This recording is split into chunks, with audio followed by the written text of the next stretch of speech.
le pueden ayudar a uno. So,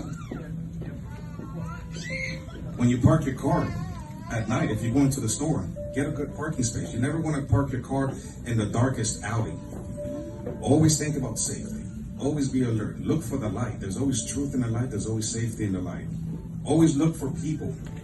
Sometimes being around large groups of people is good. Situation dependent, especially with the virus. Because people equals what? Eyewitnesses. Especially during the holiday season. Especially with all the crime.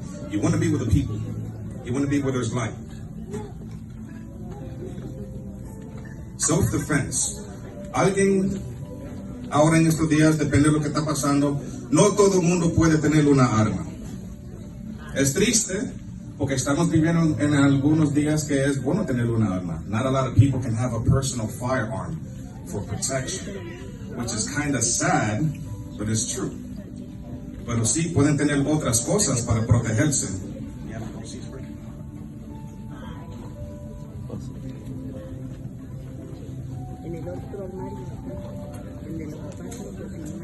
Aquí son algunas cosas, aquí tenemos algunas cosas que ustedes no tienen que comprarlo. Uno es el spray que se llama OC Spray. Esto es una arma para que uno puede cargar eso y protegerse uno mismo. No necesita licencia, no necesita permiso de la corte para cargarlo. Uno puede ir a cualquier tienda tactical como en Forest Park y se puede comprar una botella de esas para protegerse uno mismo. En la otra mano tiene un llavero especial, específicamente para las damas que por ejemplo no quieren cargarle el spray. Es un llavero, pero si alguien le vaya a atacar, puede usar ese llavero para defenderse también.